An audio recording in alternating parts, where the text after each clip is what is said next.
Hello.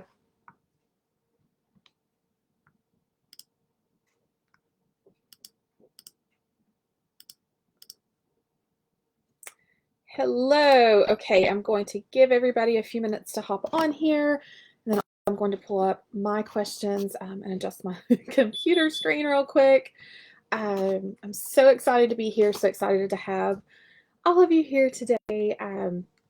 So if you're here, let me know in the comments, and then what I'm going to do, I'm going to bounce back and forth between um, the thread that we have in the group of questions, and then I'll also answer any comments here or try to answer as many comments as possible here while we're on the live today.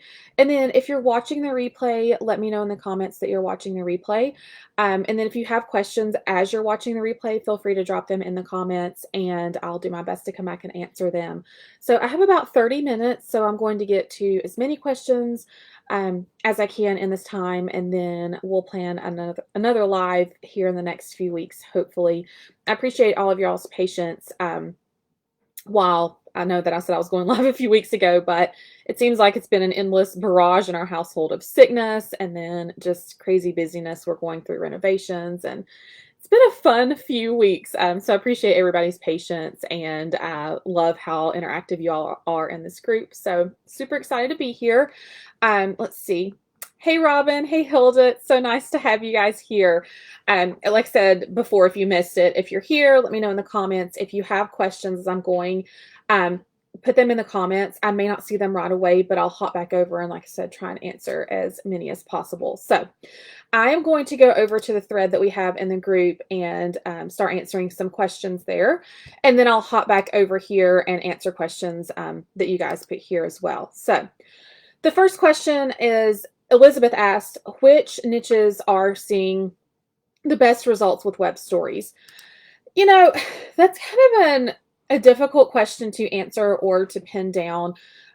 We have clients ranging. We have a lot of food clients. We have a lot of lifestyle clients, travel clients. But we also have some clients that are very kind of in a super specific niche. So we have some clients that are in the wrestling niche. We have some clients that are in the pet niche. We have a lot of clients in just kind of a variety that have a variety of content, and we're seeing really good results with a lot of different sites. So it's kind of hard to answer that question. We do see really, really good results with food blogs, but we also see really, really good results with personal finance blogs. So it's one of those things of, if you have content, I would start creating stories. At least test them on your site, see how they go. But it's definitely one of those things that we just see it working well for a variety of sites. And then Alicia asked, why do some topics take off more than others? That's more of a question for Google. We know that we're not going to get an answer on that, but there's a lot of different reasons that some topics could take off more than others. It could be, it's just highly searched. It could be, for example, some of the clients that we have that are in like the pet niche, for example, that area is not super, at least not yet, hyper saturated with stories. So that could be a reason. If you make a story around content that doesn't have a lot of stories, your story's getting pushed out and seen more, versus something that's a little more saturated. It's kind of really more random how Google shows them. So that might be one big reason, but it's really just one of those questions for Google. And they're not going to give us a straight answer, but we do recommend testing a variety of content, high performers, new content, seasonal content, things like that. And I watch the data closely, and there's not often that I can see a recurring theme for like a client story. So I can't say XYZ client on their site, their newest posts are doing well on stories. It really is a mixed bag.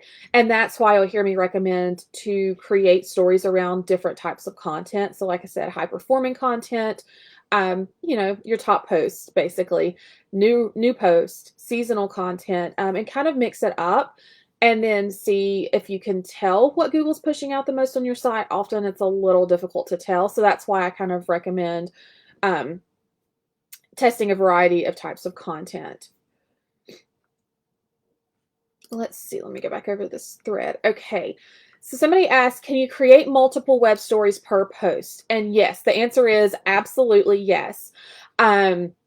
What I do recommend is if you're creating a story around a post, I would leave at least a month between stories if you can. Now, there are some exceptions to that. So we just had Mother's Day.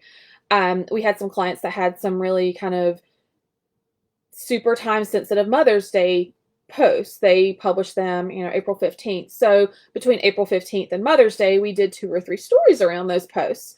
So that's kind of the exception, is if it's super seasonal and you really want to, it's a newer post and you really want to push it out.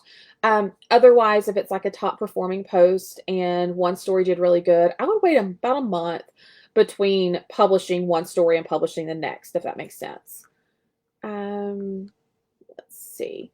Hilda asks, okay, yes, so Hilda's a client. She's awesome. Can you please remind me where I can submit the links to the pages where I'd like for you to create our next web stories? So if you will email those to me, Hilda, I can send the spreadsheet to you. If you just want to shoot me an email, or I can email you once we get off of here. But yes, I'll share that information with you via email. I'll share your spreadsheet, or you can just always just send them to me in an email and I'll add them to the sheet. Let's see. Melinda asked, how important are the word/text limits and recommendations? So they're pretty important. We try to follow the checklist that Google gives us as closely as we can. Initially, in the first few months, that checklist was very finicky and very difficult to really follow or even like appease. You would change what it recommended and then it recommended something else to change it back. So that is one thing that the plugin has improved, is the checklist is getting a lot better, which is really good. One of the things in the checklist is to add more text or to reduce the amount of text. The one thing that we found to be super important is reducing the amount of text. So if your story, if you're publishing it, creating it in the back end, if it says reduce the amount of text on the slide, try and reduce it as much as possible. Sometimes it'll say add more text, and it's really not possible. So if it's like the title slide, or maybe it's like a learn more slide, something like that, you really don't want to add more text just for design purposes. So that side of it is not super important, but if it's telling you to reduce the text, I would reduce it as much as possible. Let's see here. Gina asked, do you recommend making web stories for affiliate products as opposed to blog post links? So this is something that's kind of hotly debated in the web stories community, and it's changed a lot. I would first, before you put any affiliate links in any stories, check your affiliate platform, Amazon, whatever, share a sale, whatever it is, reward style, check with your platform and see what their terms of services are. Those change. Amazon has changed theirs like 4 or 5 different times since web stories started. So one, make sure it's okay to use affiliate links in stories. That's kind of your first hurdle. If it is, then what I recommend is, it's going to depend on the type of content. So if you have a guide that's like, I don't know, the 10 best tents for outdoor camping, I would give your title slide, give a really good informational kind of slide of, why we picked these tents, or like, these are the best tents for camping, something like that. And then you could have the next few slides have 4 or 5 tents that you recommend, and that swipe up could be to an affiliate link for that specific tent, if that makes sense. Always include your affiliate disclosure. It's still content you're putting out there, so it's like an Instagram story or anything like that. When you're using an affiliate link, you need to disclose it. So it kind of depends. I would still, if you're using affiliate links in a good chunk of the story, I would still give them a couple of slides where they can go actually to your blog post that has like that roundup, if you have a corresponding blog post. If not, send them to just your homepage or a related post or something like that, so that they do have the opportunity to go to your site. So yeah, it's going to kind of depend on the content. Now, if you have something like, I don't know, say you're a blogger that writes about how to become a blogger, for example, and you have an affiliate product that is a course, you're an affiliate for a course or something like that, you can make that almost your own ad within the story. So like, if all of your posts are related to how to become a blogger or how to be successful as a blogger, something like that, slide 3 in all of your stories, you can make it, hey, check out XYZ course, and then a swipe up to your actual affiliate link. So that's another really cool thing we're testing. It seems to be working pretty well. Same thing with lead magnets, opt-ins. Send people to your newsletter to sign up to your lead magnet. We're seeing that work really well for a couple of clients right now. So that's kind of a roundabout answer to the affiliate question, but definitely always check with your affiliate platform what their terms of services are. Okay, Sarah asked, how far in advance should you publish seasonal content? For example, Father's Day. So again, this has changed. You may have heard me before say publish it 2 weeks before the holiday, but then we experienced the indexing issues. So for example, right now, I would start working on Father's Day about a month to about 30 to 45 days in advance for, not that Father's Day is a lesser holiday than something like Thanksgiving or Christmas, but, for holidays that don't have that 3 to 4 month ramp up period like Thanksgiving, Christmas, New Year's, things like that, even Halloween, I would recommend about a month, 30 to 45 days in advance, start publishing those. And you can publish up to, I'd say 2 weeks before the holiday. We do have some clients, like I said, for example, like a last minute Mother's Day gift guide that they published it a week before the holiday. That's not to say we say don't do the story. If it's a new post and you're just wanting to get it out there and you didn't have the post 30 to 45 days ahead of time. But ideally, you want to publish 30 to 45 days ahead of the holiday to give it time to index. And then you can publish, like I said, up to about 2 weeks before the holiday, just in an ideal situation. Let's see. So Stephanie asks, what is an ideal conversion metric to track for stories? Clicks or email signups, or does it depend on the call to action? So it does. And really in the stories, you can track different conversions. So if you have a story that's 7 slides or 10 slides, let's say, and 9 of those 10 slides it's leading people to your website. We're trying to get people to that blog post or to related posts or to your homepage, something like that.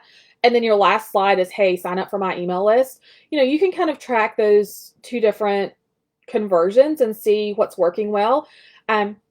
We have some clients that we're starting to test out. They have 3 to 4 different lead magnets. So we're doing some testing with which lead magnet converts the best. And it's going to depend on your site, your content, your audience, things like that. But, I would definitely track as much as you can to see what's working well. Definitely the traffic to your site, but then also if you do have a lead magnet or if you even have affiliate links, things like that, track your conversions as well. Let's see. Let me go back over to this thread. Okay. So Mark asks, what do you recommend using to help image resolution for pictures inserted into the post? That's kind of it's a difficult question to answer because it's going to depend on the images that you're using. If you're taking your own images, if you're using stock images, are they already in your media library? There's a lot of different moving pieces to that. So one of the errors that you'll see in the checklist is increase image resolution. That's kind of a double-edged sword because if you're adding a bunch of high-res images to your media library to clear that checklist, you're potentially slowing down your site. What we recommend first is if you have an image and say you're using it as the background of a slide, or it's a pretty big image on the slide, if you're getting that error, try and just reduce the size of the image a little bit and see if that clears the error first before you upload anything else. If you cannot get it to clear, I would try and maybe use a related image in your media library. Google also has the stock portion of the plugin that you can use, and they've actually got some a pretty large inventory of images. And even video that you can use, so you could use those as well. Like I said, not worst case scenario, but ideally you don't want to upload a ton of new images into your media library that are high res that will potentially slow down your site. So kind of try those tips and tricks at first and see how it goes. And then if you can't get that to clear, some of our clients, we'll even, if maybe they don't have a lot of images, we're doing a story for an older post that they haven't taken a lot of images for. We don't really have a related stock image that we can use.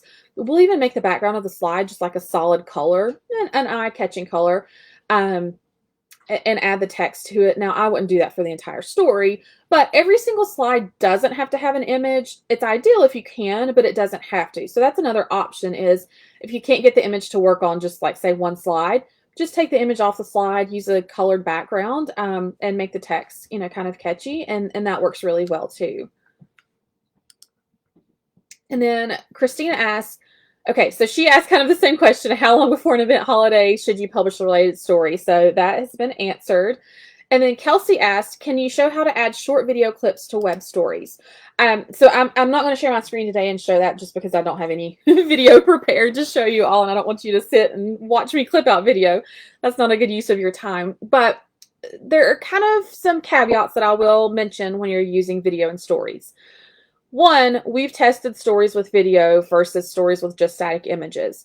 We don't really see much more of an ROI, if any, sometimes less, with stories with video. The hunch is, my thoughts are on this, is people are watching these stories from mobile. If they're somewhere that their connection's not great, their internet's slow, whatever, the video may not load, so they click off of your story. Versus a static image, it's going to load more quickly than a video. The other kind of thought with the video is if you're putting video that you don't already have in your media library of your site, it's potentially slowing down your site. It's kind of clogging up that media library. That's not to say don't use it, don't ever use it. I would test it sparingly. We have a couple of clients that, 2 of their 15 or 2 of their 30, etc. stories a month will use some video clips. And so that's, kind of that happy medium of, they have the video, we want to use it, they want to use it, but we're not uploading 10 different video clips for 15 different stories a month. I would stay away from that as much as you can. Now, the other piece of that is Google has, again, kind of that stock library. They have some really good stock video clips of like cooking or traveling or kids playing, things like that, that you could use if you wanted to test video in your stories. Without having to add that video to your media library. Like I said, if you have the video clips, you want to use them, use it sparingly. You'll need to clip each one out for the slide. So you would clip out, a 5 to 7 second clip of a video, upload that 5 to 7 second clip into your media library just like you would an image, and then drag and drop it into the slide like you do your static images. So it's pretty much the same as using images in stories, but like I said, just kind of with those few caveats. Let's see here. Diana asked, should you unpublish seasonal stories? The answer is no. I would never unpublish a story unless you absolutely need to, and then if you do, you need to redirect that, because what's going to happen when you unpublish that story, you're going to start getting 404 errors because Google has indexed that story, that URL, so it's going to throw a 404 error. We have seen, for example, St. Patrick's Day last year, 2021, was the first real kind of like bigger holiday that we were creating stories for clients, and we had clients that had St. Patrick's Day stories last year that were published and are still published, and those actually gained traction again this year. So it's very possible, kind of like pins on Pinterest, that they'll gain traction again. So no, I would not unpublish a story unless you just have a really, really good reason that you need to unpublish that specific story, and in that case, you'll need to redirect the URL. And okay, so then we have a question: what's the best way to make recipe stories to get the clicks to my site? So recipe stories, there's a lot of people that will say, don't put all of the ingredients in there, don't put all of the instructions in there. If you're giving it all away, they won't click to your site, which there is definitely some truth to that. But it's also sort of like an idea pin or an Instagram story. Even if you're giving the person viewing an idea pin or an Instagram story, if you're giving them all of the ingredients and all of the steps, they're ultimately still going to click to your site, because if I'm in the kitchen cooking, I'm not sitting there tapping back through an Instagram story or an idea pin. I want the recipe in front of me so that I can read it. So that's one kind of thought process on that. However, if your recipe has a lot of ingredients, a lot of steps, things like that, you want to give your audience really good, valuable information in these stories. That's what we've said from day one. It's the best practices. It's what Google says. So there are some schools of thought that I do not agree with, and that we see just not working, that say, oh, we'll give them the title of the recipe, a couple of pictures, tell them to go to your site for the ingredients, tell them to go to your site for the steps, don't give them anything. One, that's not following Google's best practice. And two, it's more of like an ad for your site versus giving the user snippets of information and encouraging them to go to your site.